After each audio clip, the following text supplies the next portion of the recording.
Welcome to the Uncollared podcast. I'm Father Jason. And I'm Frank Fontana. And on this show, we believe there's something powerful in the search for the truth. No topic is too big or too small. No questions are off limits. And that is a good thing because I like to question everything. So settle in and join us for some laughs and some deep thoughts and maybe even some enlightening moments here and there. We sure hope so. Yeah. This is the Uncollared podcast.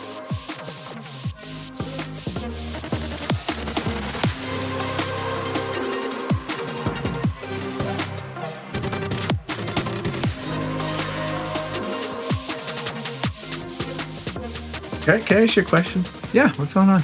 Why do priests wear black? I mean, I thought when you go to like funerals, you wear black, and the priest is supposed to be uplifting. Explain this to me, because You don't. I always wondered this. You don't like my fashion style? I like the fashions. It's very simplistic, but I always wondered this. Since I was a kid, I was like, why are they all wearing black? It's so dark and so like, aren't you wearing like festive colors? Right. Yeah. So like a Hawaiian shirt or something.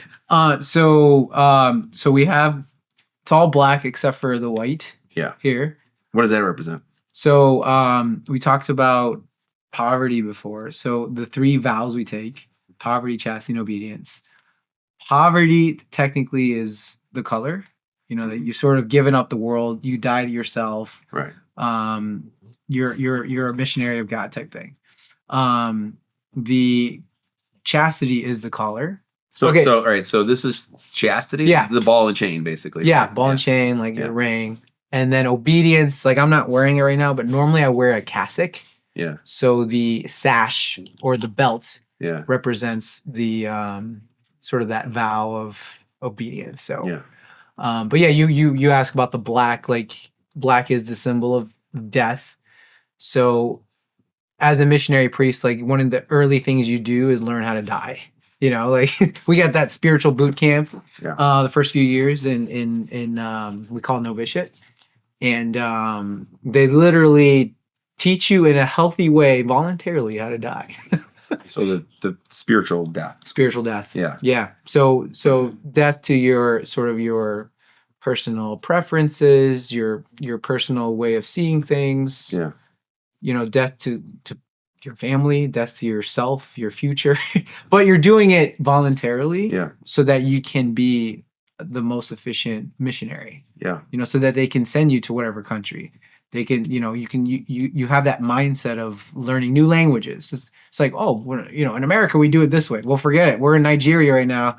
Forget about, Right. So it's our process is a little longer than the normal, I guess, diocesan priest they call it. So ours is like 13 years. So I joined after high school in 99 and was ordained in 2012. So you died in 2012. I know, well, the big one to the priesthood, but I would say I died walking in. I was like, I knew I was getting it. Well, I knew more or less what I was going to do. I was 18. Yeah. I was young. So going in, they give you this. It's funny because, you sort of know what it's about. You don't really know everything. But one of the first things that hit me was this. They give you this piece of paper and it's death certificate. No. It's like your will, sign here. Yeah. It was actually a list of all the stuff you could actually have in the seminary. So whatever you bring, you more or less know what you're supposed to bring. Not exactly, but on this list is what you can have in your. We didn't have rooms. We called it like a cubicle, like a cell almost, and like everything is open lockers, open. So you have your 5 t-shirts, your 1 belt, your 3 dress shirts, and the weirdest thing for me, what struck to me was that 1 pen. I was like, what? Just any one? Pen you wanted? Any pen, but just 1. Interesting. I was like, okay, whatever. So you get into this thing and this program, and the funny thing about the pen is, you think about you probably, I don't know how many pens you have here, right. like thousands of pens. Like you think 1 pen. The thing is, they teach you that poverty and that death, where you have 1 pen, and if you lose it, you lose it. Like you're never writing again. Yeah, right. Well, pretty much. And if you lose it, you have to ask your superior, your novice instructor, for sort of a penance. Yeah. Like, hey, Father, I lost my pen. you know, what do I do? And he says, well, you know, now go look for it. So I had to like borrow people's pens, you know, and you feel like you feel the importance of not losing it anymore. And so finally, after a day or two, he'll give you a new one. He's like, don't lose it. So I learned, I like put my name inside the clear plastic. Yeah. And the idea is that you have your one pen until it's completely gone, and then you ask for another. You turn in your empty pen. Right. But So like completely opposite to our society today, what's Yeah. all about just overconsumption and, yes. and materialism and Yeah. all that. I want to go back to something about the dying part, but let's talk about real death. Okay. Do you ever fear death? Like, I do. I Okay. mean, I think it means more like not to discount, but when you have kids and Oh my gosh. you know, you can only like imagine. that's the one thing I think about is like, will I ever see my wife and kids again? Like, what happens when the lights go out? Is it completely like you Right. shut the TV off and it's black, Right. or like? You know, I actually listened to this one guy. He's all over social media. Bashar. Bashar. He channels spirits from beyond, and I think aliens too. Okay. But something resonated with what he said, and he said something to the effect that like we were currently living in what somewhat of a simulation, right? So this world, you and I, right here, this is a simulation. We're and our spirit is in this moment. So when we die, the simulation ends, but a new one starts. So the way he says it, it's a dream. So we're currently living this simulated dream Okay. of you and I doing this show. Okay. And then we both croak. And then instead of going completely black, we wake up to another dream. Okay.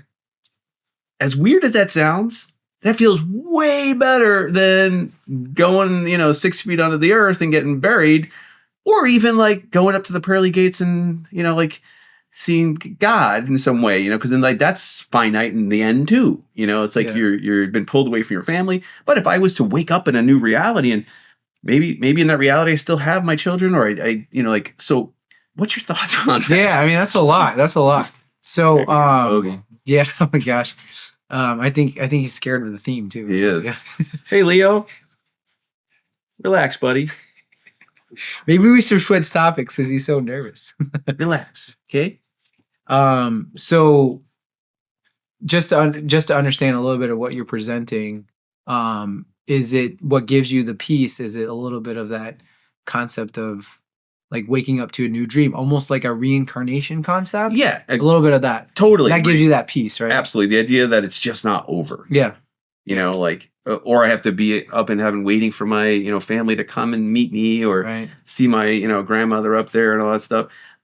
Maybe that happens. I don't know what you guys think in the church and stuff, but I feel like, I like it. It resonates with me better to think that I wake up when Right. I don't just go to sleep and never wake Right. up. I actually wake up into another reality, Yeah. So another dream. So where I'm at, or I guess what we believe, is very similar. However, it's not. We define that waking up reality a little bit different. It's not you come back to this same reality where things are sort of on the same level again. We believe that it is the same but on a higher level. That there's progress to it. So you asked me, am I afraid? Right? You asked a little bit like, am I afraid of all this? Well, no, I'm super confident. Like I literally walk around promoting death. It sounds morbid, but like I my goal, and it defeats its purpose if I'm wearing black and I'm a sad, sort of cranky, like into myself person. Like I want to be out there joyful, living life. Even once in a while, I'll even golf with my cleric shirt on, and be like, oh, what's up? Like, who is this guy? But I think the goal of being joyful, promoting, it's not, we're not promoting death. We're promoting life beyond the final moments here on earth. So we're preparing ourselves to your vocabulary, we're preparing ourselves for that next dream, I guess you could say. Yeah. And instead of it being here, because sometimes like you have a good life, like you're enjoying what you do. Obviously there's ups and downs. Sure. But some people just want to get out of here. Yeah. And the suicide rates and the anxiety, like people don't want to wake up to another bad dream. Yeah, and You know on what I that mean? note, men have a higher suicide rate than women, Than women. Yeah. and that's scary. Yeah. You know, but I understand it. I understand the pressures we have as men and providers, and you know, like not discounting women that they don't have stress and pressure, but like we, you know, men typically, especially nowadays, is like we're not allowed to be, you know, emotional. We're not allowed Yeah. to be, you know, like sensitive in so many ways. Like you have to be the rock of your family. You have to, Yeah. you know, be strong, and you have to. Right. But so many men I know are dying to connect, are dying to talk, and dying to let the burden off their shoulders. You know, in some of the men's group we've had, Yeah. you know, sitting in a room with very powerful men, I could not believe the amount of self-worth issues that existed in that space. Right. And they had nobody to talk to about it. Right. Yeah. Not one. Yeah. And then that going back to your original sort of guy, what's his name again? Basha? I got Bashar. Basha. Yeah. Bashar. I gotta look him up. But like that's a nice concept to be able to be freed from that. What is it? It's like loneliness. What are those? Right. So the feelings? three You're things like, that I think okay, are I like this. like when you talk about what we fear the most. what we fear the most: death, death, being alone, being alone, and being broke. being broke. Yes. Yeah. So I guess I mean, my lifestyle, like I literally signed up for all three, you know? Right, you like, did. so that's a And you're one of the most happy guys thank I you. know. I appreciate it. Yeah. Seriously. Yeah. So I would almost credit that process we had going through it. And you know, and I can, you know, I'm trying to explain it to you, but you know, we have workshops on this. You know, like that business group that I have, like there are specific programs on how, like, what is the best way to prepare for your will? You know, because these guys have lots of money. You're right. And how are you going to have the most influence with that, what you worked your whole life for? Mm. So, for example, one of the men, he's a financial advisor. He created this concept for, you know, in his advising to create like a plantation, like a family farm almost. Yeah. So instead of handing over to your next generation straight up cash, Right. you know, in my will, you know, you get Yeah, this chunk. yeah. You want to hand them on the traditions and the values that you've given. Right. And when you're able to create, you know, you have several families living on the farm, you literally have animals in there, the grandkids and the relatives come over for the holidays. You hand on that plantation, that farm. Not everyone can do this, obviously. Yeah, of course. But then they can sell whatever they want, but at least they remember that piece. It also brings them together too. Absolutely. And it gives them that confidence of like, I've done my piece. Yeah. You know, it's a calming way. Like I've given to my kids and my grandchildren. All my work that all these years of sacrificing and it is going to something. You want to hear something interesting? I used to say, I tell my wife and she thinks I'm crazy. I'm like, when I die, whenever that is, hopefully in 100 years, I don't want people going to a funeral. I don't want a casket open so people look. And I had this weird thing, like I couldn't even go see my grandmother when she passed away in the casket. Like I don't think celebrating a dead body is healing for me. Okay. For whatever reason. Okay. I'm sure people can analyze this and I got issues, but whatever it is, I just don't like it. It doesn't make me feel good. Yeah. Like I want to remember my grandmother as smiling, alive, joyful, loving like she was, not laying in a, you know, lifeless corpse in a casket, and it does anything for me. That's for everyone else. Right. That's like oh, I showed up at the funeral. Like, oh, who didn't show up? You're like, it's an Italian thing. Like, you don't go to funerals. It's the end of the world. Yeah. But I told my wife, I said, when I die, I want you to rent a nightclub. I want you to take me and suspend me in like some kind of acrylic case up there with some awesome lighting. Oh my gosh. And rage. I want people to have fun. I want them to remember the good times, play awesome music. You don't have to suspend me. Yeah. We get the idea. But the idea is like, celebrate life. Do a party. Yeah. Like, remember all the phenomenal things, you know? Like, play some old videos of me or my old TV shows. Like, I don't want people to come and like stand over me of this dead body that I'm not there anymore because I'll be waking up to my dream, my next dream. I want to be there. Yeah. No, I think that, I mean, I would say both. Yeah. I would say we do need to celebrate life through a solemn, I mean, we do. the crazy fact is speaking of like the spirit, like we're the only beings on this earth that commemorate death. Like there is no, obviously the insects don't do anything and whatever, water and rocks, but like say the most high complicated animals that are out there, chimpanzees or even whatever, dogs, they won't commemorate their death. They're not digging ditches. They're not digging ditches. They're not going back and going to that place. They have no spirit. So it's a sign that something in us is everlasting. So to a point, this Basha guy, sorry, Bashar, there's some truth in that. So we are, in a certain sense, eternal. So one, I would say we do need to keep that first dimension, but absolutely, we do need to celebrate. And the best way to commemorate someone is by living out, what you remembered of grandma. Like learn a recipe that grandma had and hey, in honor of grandma, or you're paying someone to, her favorite song or something like that. Absolutely. I think we should do to both. Maybe, you bring up certain things in your Catholic upbringing and maybe certain things. And I would say the same thing in my Vietnamese culture. Like they're just traditional, but sort of flat. Like there's no, there's no meaning beyond that. But for example, like the Irish culture, they have a huge party, right, Katie? Our Irish. We got the Irish person here. They have a huge party to celebrate life. That's the way it should be, right? It's just like So I completely agree. And what do you think of this idea? This Bashar guy also talks about how we live in a matrix. We live in a simulation. Like this world we live in is completely a simulation. So he believes that this is not real.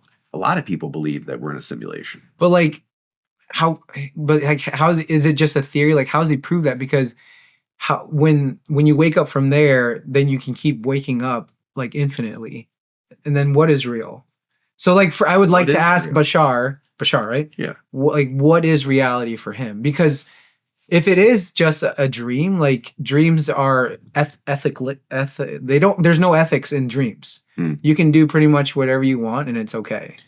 Sort of like the movie. Okay. What is it, The Purge or something like that? Yeah, Purge or even The Matrix, or I don't know which one you were going with. But okay, but you could. There's no rules, no laws because you have a free pass. The essence, true essence, when you're born, you are born pure. You're born.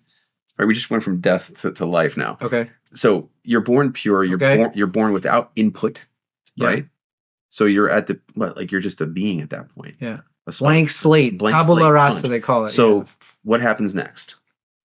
Introduction of parental influence, right? So if we're carrying baggage and we're not aware of that baggage, we're inputting it into that child. So now we're creating the programming in the simulation for this child to then act as we do, good or bad.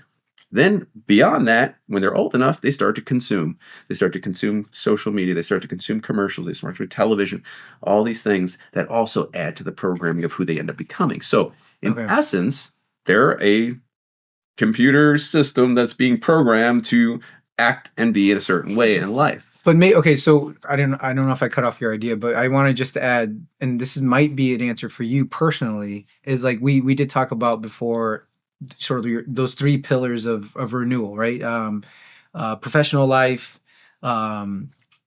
physical, how your physical well-being, and sort of that spiritual faith dimension. Right. There are a lot of religions out there that teach you how to recycle. So on that note, like what I went through in seminary, sort of deprogrammed, like I was reborn again. Yeah. I don't know if that but it's intentional from the beginning. What's that? This is what's so screwed up about life. Is that we have to go through all this shit to then reset and undo all the shit we went through to be the person we want to be at that point. I know you need the experiences to become this and this and this. Yeah. But do you really? Couldn't you just be programmed right from the beginning? Well, but the thing is, we talked about before, like the cycles. Yeah. It's impossible to get out of a cycle system. It's impossible without the seasons. There would be no life, no waves, no spring, no summer, no fall, no. Right. The trees need time to rest and to grow. Yeah, so I get that. Even spiritually, that's the thing about our spiritual realm, at least the way that we learned it. it's free. You can do whatever you want with it. It's not naturally going to happen. So you naturally have to choose to cycle. You have to choose death. Yeah. I mean, I guess that's the conclusion. I don't want to throw it to you like Well, there you go. you either choose death, people, or fear it. Yeah. You know, like if you don't make a plan of, and I learned this, I grew up with immigrant parents, so I never really got to know my grandparents well, but like whenever someone asks me to do anointing or go to the hospital, like I really look forward to it because I'm tapping into, very delicate. So you, like when you go to like on somebody's deathbed? Yeah. I'm tapping into or they ask for anointing, like they're going through a huge procedure. You really see the raw baby side of them again. Yeah. And some of them are so ready. It's incredible. Some of these people are like so happy and so obviously a little bit scared, but they're ready. And some people are not willing mentally and freely to die. So you've heard of confession, right? You grew up Catholic. Yeah, totally. So confession literally. Are you ready? Father, Son, Holy Spirit, amen. We do a confession. This fire might like grow even more. So but anyways, a confession is allowing you to die to past relationships, grudges, past things that you sort of have regrets for. You're just literally letting go of that. And that's the first part of saying it out loud. We can talk about exorcisms and stuff later. But like putting that into light, you letting that die. Yeah. And then 2, you're going to be reborn again. So it's almost like a resolution. If I make it out of this sick moment, what am I going to do different? And there's about people who are actually I'm talking about like you're there to get the final blessing. Yeah. Like you're moving on, like how do you, reconcile your emotions, or are you just like a surgeon who goes into a table and is like, heart surgery? Oh, didn't make it. Okay, next. Like how is your processing? I just briefly would love to know. Like that's tough, man. Yeah, I mean, like walking out of it, every time I've been involved with something like that, I feel a lot of joy. Just because these people have prepared themselves for this moment. I mean, no one does not prepare themselves for death. I mean, people are doing things all the time to, whatever, get their things in order, or just like you telling your wife, hey, I want my funeral to be like, so it's like being part of that intimate circle. I'm just trying to get them ready for that next waking up dream, I guess you could say. Like if I can put a smile on their face, give them some hope, for whatever they encounter next, let's say they are believers in a God. Like if I can make them happy and smile and repentant, and they meet God face to face, thanks to a little, it's like you bringing your little girl to, she's going to be in a performance and you're fixing up her dress and, hey, put your hair like this, or your son before the soccer game, you warm them up. You're like, wow, you're sort of participating in your son's about like so joyfully. I am. I honestly you're talking about something like moving on. Yeah, I mean, I really find a lot of joy in it because it's something so small. It almost takes no effort. I mean, I'm there for whatever, half an hour, and then everyone is so grateful, like that I've whatever. It's almost like I gave them $1 million, but all I did was give them a little bit of hope. Yeah, and money can't pay for that. And I. Do you ever have anybody like rebuke you on their deathbed? Let me think. Rebuke. I mean, people have been quite dark. I've met some dark people. Like, I don't care what you say, Father. Yeah. But the fact that they didn't kick me out, like no one's kicked. That's your threshold. That's my get kicked out. So I'm like, do you want me to leave? Because some family members are like, hey, my dad, he never went to church and he's in a bad spot and can you do something? I'm like, yeah, sure. Let me just go in. Sure. We start talking about how bad the Bears are. We just talk about whatever. And, I try to cheer him up and he says, is there anything you want to let go of? Is there anything you want to talk about? And some are grumpy. But I've never had anybody kick you out of the room, kick me out and say, leave me alone. Let me do this myself. Like pure depression. But you imagine laying in your deathbed and when that priest walks in, it's done. It's done, right? It's over. Yeah. Yeah. Well, this is if you ever come visit me while I'm laying down, I'll come in with a drink. I'll be like, hey, when you're laying over me, I'm in trouble. Well, this is why I try to present like myself to the younger generations. Yeah. So it's a more normal thing. Like this is why I try to hang out with you. Yeah. Like when we played some soccer together and things like that. So that and always with the black to be like, hey, this moment's gonna come. Right. I'm ready for it. I got the right. I have purpose. I have meaning. I'm ready for this. Maybe I don't know exactly what's going on. So I would say to you, I would agree with the fear factor. Like I think everyone should be afraid of death in a certain sense, in a healthy way. But at the same time, to not be afraid of it in the sense of like I know what I'm getting into. Okay. Like there are things, I have a certain amount of time to do everything I need to do. Yep. And I'm going to prep obviously it's hard to let go of your kids, but as you'll see when your kids go off to high school or college, like that's a death. Like they died to you, you died to them. Yeah. Like, and then when you have your daughter, I don't want to bring this up right now, but like when your daughter marries another man. She's not. She's gonna be a nun, right? But like she's gonna live in the basement. Like you to have her and then for your wife, like to have your son pick another woman over her, like crushed. That's what I mean. Her wife will be crushed. That's a death. Yeah. That's so to prepare ourselves for these mini deaths day in and day. And we have an exercise like that you can do every day, which is literally going to bed. Because when you go to bed, you're voluntarily going. There's no guarantee you're gonna wake up, right? Well, yeah, that piece, but it's also a great exercise of like, okay, I only have a certain amount of hours in the day. You only have a certain amount of hours in your life. I don't see those statistics. When I see those videos, they're like, do you know you only have 17,000 Sundays and like, like 10 more, you don't want to look at that stuff. Whatever. It's like, oh God, life is just reaping. But aren't the Italians known for like their being a little superstitious with death? Like they hate talking about death. Mostly, yeah. We have so they hate purple and like all like this. we got to wear red horns and like, we have to keep the devil away and all that kind of stuff. We got some crazy things. All right, so final note on death. Okay. Is if I decided not to do the whole nightclub theme, if I wanted to do ashes, is that like a but we can in our belief we can do that now. Why the cremation was not recommended before was because we believe the resurrection of the body and soul together. A little bit more like the Jewish concept. I don't know if you know their concept a little bit, but like they, like I don't know all the terms, but the Jews have like that. Hasidic Jews, yeah, they have like the curls and things like that, so that when they die, technically they can sort of their body can be pulled up on the last day by those hairs type thing. So so there's like a deep correlation connection between body and soul. Yeah. So we took that tradition in our Catholic faith, but they understand now with the disease and things like that. So as long as you treat the ashes as a body, then it's fine. Like you can't have your grandma's ashes here and over there, and then spread over these fields and like we gotta keep. So my concept, you're blowing up my whole vision. Oh shoot! I was gonna like get little like necklaces made, hand them out, like